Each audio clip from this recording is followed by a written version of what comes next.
नमस्कार, जय हिंद, वंदे मातरम। साथियों, सभी लोगों का स्वागत है भाई। और सभी लोगों का एग्ज़ाम निकल जाए, यही दुआ के साथ आज इस क्लास को हम चालू करते हैं। आप लोग कहाँ से हैं, आपका एग्ज़ाम कब है, और अगर आपने एग्ज़ाम दे भी दिया है ना तो आप बताइए कि आपके नंबर कितने आए हैं। ठीक है, इसी कामना के साथ इस वीडियो को हम चालू करेंगे। और सभी लोगों को गुड मॉर्निंग, धमाकेदार क्लास। ठीक है, चलो तो स्टार्ट करते हैं वीडियो। पहला क्वेश्चन, मानसिक रूप से स्वस्थ अध्यापक की विशेषता क्या है। ये क्वेश्चन लॉजिकल क्वेश्चन है। आपको पता है कि एग्जाम में 90% क्वेश्चन लॉजिकल आ रहे हैं। ऐसा नहीं बोलना है आपको कि पढ़े में से नहीं आ रहा है, लॉजिकल आ रहा है मतलब पढ़े में से ही आ रहा है।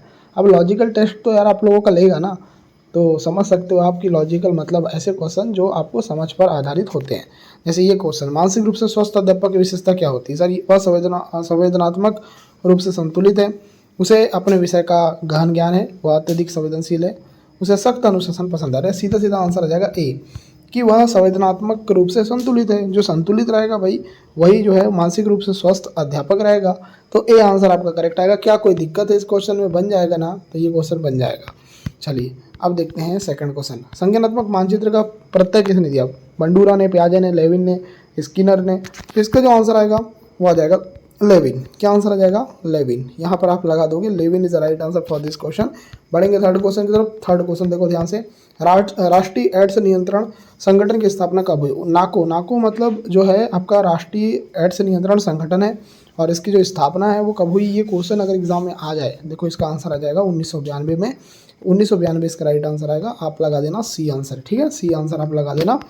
और जो भी लोग पहली बार वीडियो को देख रहे हो ना, आप लोगों को मैं ये बता दूं कि भाई ग्रुप से ज्वाइन हो जाओ आप लोग।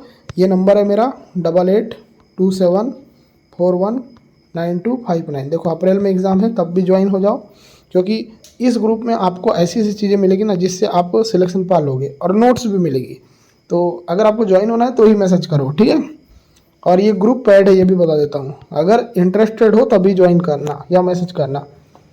चलो यहाँ पर देखो, राष्ट्रीय एड्स नियंत्रण संगठन भारत सरकार द्वारा 1992 में स्थापित किया गया था, और इसका उद्देश्य था HIV एड्स की रोकथाम, उपचार और जागरूकता फैलाना। चलो नेक्स्ट देखो, निम्न में से क्या सृजनात्मकता हेतु आवश्यक है। संवेदना, चिंतन, तार्किकता, कल्पना। तो आपको पूछा जा रहा है कि सृजनात्मकता हेतु क्या आवश्यक है, तो आंसर आ जाएगा कल्पना। कल्पना आप करोगे तभी तो अंदर आपके अंदर क्रिएटिविटी आएगी ना, तो डी आंसर आपका करेक्ट आएगा। चलिए देखते हैं पांचवा क्वेश्चन, देखो ध्यान से।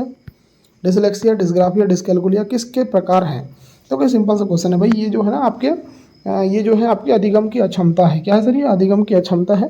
जैसे डिसलेक्सिया में आपको पढ़ने में प्रॉब्लम हो जाती है, डिस्ग्राफिया में आपको लिखने में प्रॉब्लम हो जाती है, डिस्कैलकुलिया में आपको मतलब गणितीय संबंधी समस्या होती है, गणित आपको सॉल्व करने में प्रॉब्लम आती है। चलो नेक्स्ट देखो, छठवा, अनुवांशिक रोग किससे संबंधित है। हीमोफीलिया, हाइपरटेंशन, फाइब्रोसिस और उपरोक्त में से कोई नहीं। मतलब यहाँ पर आपको बताना है कि अनुवांशिक रोग यहाँ पर कौन सा है। आंसर आएगा हीमोफीलिया। जो ए आंसर है ना वो करेक्ट आएगा। अब देखो, अनुवांशिक रोग है आपका हीमोफीलिया। क्या है? हीमोफीलिया। देखो यहाँ पर देखो, अनुवांशिक रोग वे होते हैं जो माता पिता से संतानों में अनुवांशिक गुणसूत्रों के माध्यम से आते हैं। तो हीमोफीलिया जो है एक रक्त स्त्राव विकार है जिसमें रक्त सही से नहीं जमता। ठीक है, तो ये क्वेश्चन क्लियर। चलो नेक्स्ट देखते हैं, एड्स किससे संबंधित है। जीवाणु, बीमारी, अनुवांशिक रोग, उपरोक्त में से कोई नहीं। एड्स, एड्स के बारे में पूछा जा रहा है। एड्स का फुल फॉर्म आप लोग बताना, एड्स किससे फैलता है ये भी बताना। और यहाँ पर पूछा जा रहा है कि एड्स किससे संबंधित है, तो एड्स जो है वो बीमारी से संबंधित है। ठीक है, चलिए एड्स का फुल फॉर्म क्या होता है। Acquired immuno deficiency syndrome. ठीक है, HIV वायरस के कारण होता है ये।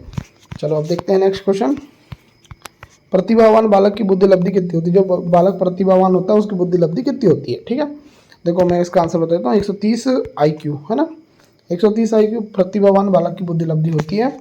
चलिए देखते हैं नेक्स्ट क्वेश्चन, WHO का पूरा नाम क्या है। तो WHO का पूरा नाम पता है आपको, विश्व स्वास्थ्य संगठन है। विश्व स्वास्थ्य संगठन WHO का पूरा नाम है, तो ए आंसर आएगा। और WHO के बारे में जब भी कोई भी चीज़ पूछा जाएगा तो आपको सारी चीज़ें पता होना चाहिए। जैसे इसकी स्थापना वर्ष 7 अप्रैल 1948, और इसका फुल फॉर्म तो आपने बता दिया। इसका जो मुख्यालय है वो स्विट्जरलैंड जनेवा में है, और इसके जो हेड है उनका नाम टेड्रोस है। ठीक है, चलो बहुत बढ़िया। नेक्स्ट देखो, किंडरगार्टन पद्धति की शिक्षण सामग्री कौन सी। उपहार, मात्र खेल, गीत, उपरोक्त सभी। तो किंडरगार्टन पद्धति की शिक्षण सामग्री कौन सी है, तो इसका आंसर आ जाएगा उपरोक्त सभी। देखो किंडरगार्टन पद्धति, ठीक है, की शिक्षण सामग्री कौन सी है, तो ये उपहार है, मात्र खेल है, गीत है। डी आंसर आएगा। ठीक है, किंडरगार्टन पद्धति को किसने जो है निजात किया, किसने विकसित किया, ये क्वेश्चन आएगा तो आप लगाना फ्रोबेल ने। फ्रोबेल जो थे ना उन्होंने किंडरगार्टन पद्धति को विकसित किया था। ठीक है, चलो अब देखो नेक्स्ट क्वेश्चन, नवजात शिशु में रक्त जमने जमने के लिए मुख्य तत्व कौन सा है? रक्त जमने के लिए, देखो रक्त जमने के लिए तो आपको पता ही है विटामिन के होगा। आपको ये बताना है कि विटामिन के का जो रासायनिक नाम है ना वो क्या है ना। विटामिन के जो है रक्त जमने में मदद करता है, ठीक है। जैसे आपको कहीं चोट लग गई तो आपको रक्त का थक्का जमाने में मदद करता है विटामिन के।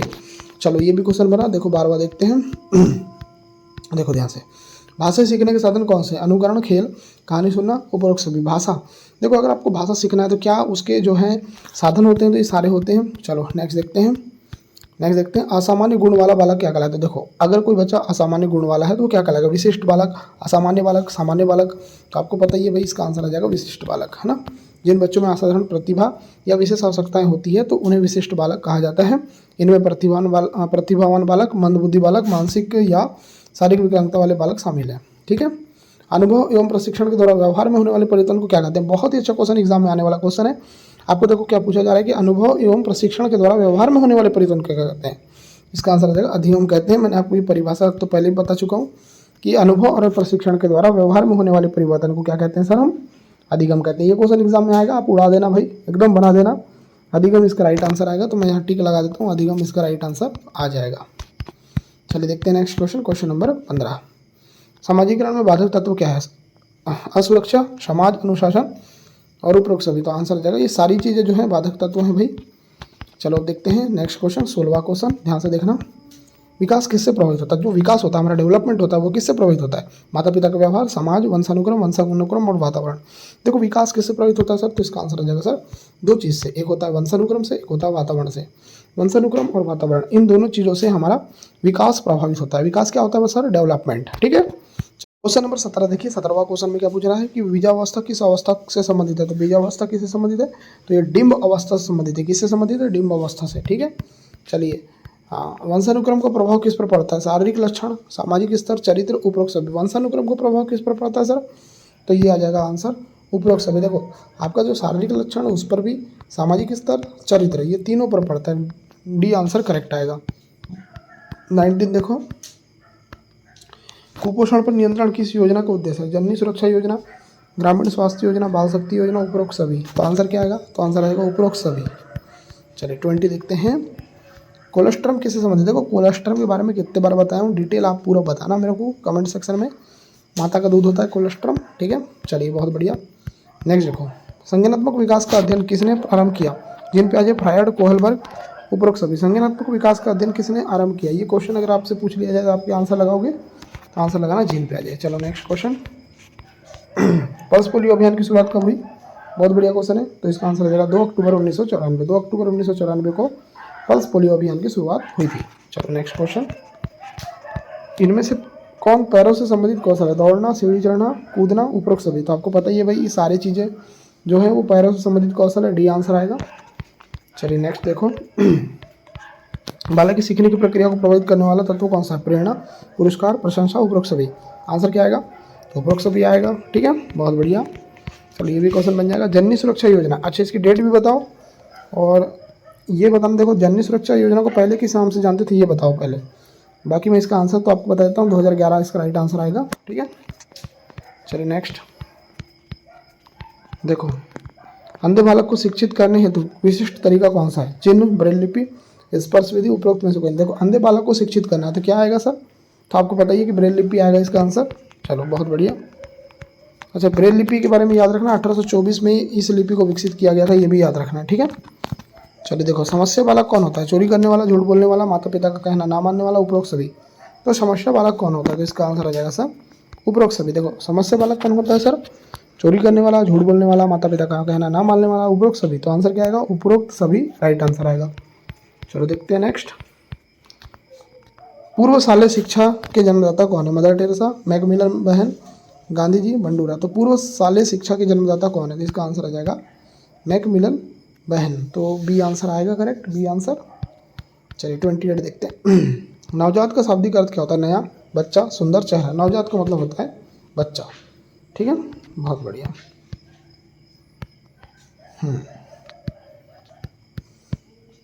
चलो तो अभी हम इतने ही क्वेश्चन आपको करवाते हैं, ठीक है। तो आपको मैं बता दिया हूँ यार, मेरा नंबर 8827419259 है। इसी नंबर पे आप मैसेज कर दो अगर आपको ऐड होना है। नहीं होना है तो कोई बात नहीं, बाकी क्लास कैसी लगी कमेंट करके आप बता दीजिए और चैनल को सब्सक्राइब कर लीजिए। आपका वीडियो देखने के लिए धन्यवाद। आपका दिन शुभ हो।